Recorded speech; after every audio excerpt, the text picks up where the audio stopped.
Hey, welcome. Today we're diving into a theoretical physics book called Multidimensional Dynamics Physics by Mario Arturo Ruiz Estrada. And let me tell you, this thing completely rewrites the rules of the cosmos. It paints a picture of a reality where our universe, it's just one of an infinite number. And even time itself, well, it's not what we think it is. So let's dive in. Everything in this book starts with this one simple question. But it's a real mind bender. It's asking you to imagine not just a few other universes out there, but an infinite number of them. And each one has its own totally different laws of physics, its own spatial dimensions, and, get this, its own unique kind of time. So here's our roadmap for this whole thing.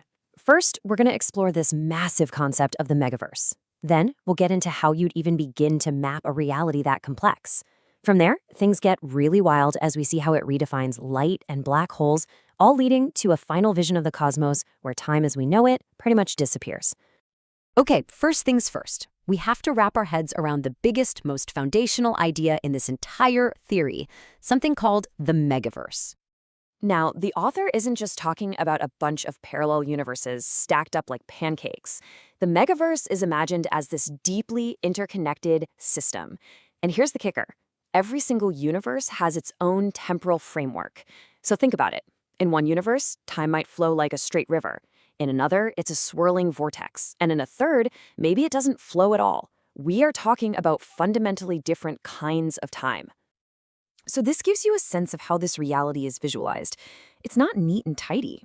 Space is shown as this nested, almost chaotic thing, like layers of an onion, but with all these unpredictable interactions happening between them.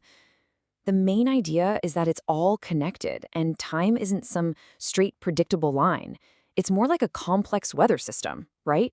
You've got areas of calm, constant time, and then you have these huge storms of chaotic, totally unpredictable time. And this really captures just how dynamic this model is. See, in this view, the creation of a universe isn't a one-and-done deal. Instead, big bangs are popping off constantly, all over the place, like some kind of eternal cosmic fireworks show. The megaverse is always in a state of creation and change. Okay, so if this infinitely complex reality actually exists, how in the world do you even begin to map it? Well, the author proposes a brand new kind of coordinate system just to try and chart this unseen territory. And this is the proposed structure. It basically works like a cosmic address system. At the very top, you've got the general space. That's our universe.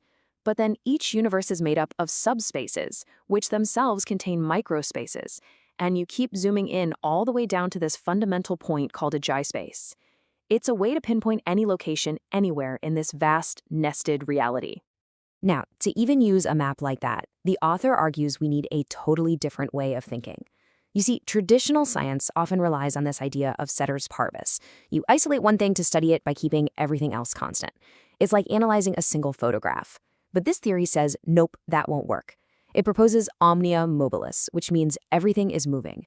It's demanding that we try to watch the whole dynamic, multidimensional movie at once, where every single thing is influencing everything else, all the time.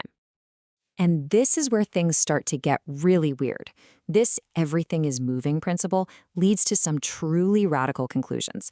And the first domino to fall is one of our most basic concepts, time itself. Just let that one sink in for a minute. The theory isn't that light travels through time. It's that light is the physical manifestation of time. The author makes this claim just that directly, arguing it's the only way to make sense of a reality where everything is in constant motion. It's a really profound idea. So how does that even work? Well, time is no longer a simple, predictable line. Instead, it's this collection of infinite, nonlinear possibilities. In this model, space is the canvas and light is the actual paint that makes time visible. So the speed of light doesn't just measure time, it is the flow of time. A universe with a faster speed of light would literally experience time itself passing differently. All right, so this new radical framework is then used to reinterpret one of the biggest and most mysterious objects in the entire cosmos, the black hole. So on the one hand, you have a traditional view of a black hole. It's a vortex, a point of no return, a cosmic dead end. But in this new model, they're the complete opposite. They aren't endpoints at all. They are cosmic recycling plants. They're engines of regeneration, taking in old energy and matter and transforming it into something new through this dynamic, multidimensional process. And the book proposes a specific three-stage mechanism for how this cosmic machine works. First, there's an absorption field that draws matter and energy in. Second, a central core, like a furnace, transforms and reconfigures it. And third, an expansion field spits this regenerated proto-energy back out into the cosmos. It's a complete, self-sustaining system.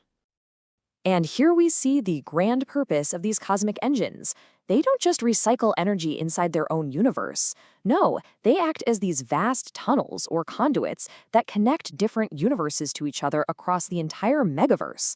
So, matter that gets sucked into a black hole in our universe could, in theory, re-emerge in a totally different one.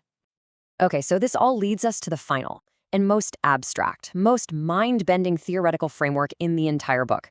It's a complete reimagining of the fundamental fabric of physical reality itself. It's a mouthful, I know. It's called MFRM. But here's the core idea. In this final model, time as we know it, it just gets removed from the equation completely. It's gone. Instead, everything we experience, cause and effect, the past becoming the future, it's all just an emergent pattern. It's caused by the constant interaction of momentum across infinite dimensions. The implications here are just staggering. This model suggests our entire sense of time's flow is basically an illusion. It's just an emergent property, kind of like the shifting patterns you see inside a kaleidoscope, all generated by the underlying movement of momentum. By getting rid of time as a fundamental axis, the author proposes a completely new architecture for the universe, one that could maybe, just maybe, solve some of physics' biggest unanswered questions. So, let's just recap this wild ride for a second. We went from the idea of infinite universes in a megaverse to a reality where light itself is time, where black holes are cosmic recycling engines, and it all leads to this final framework where momentum, not time, is the fundamental driver of absolutely everything.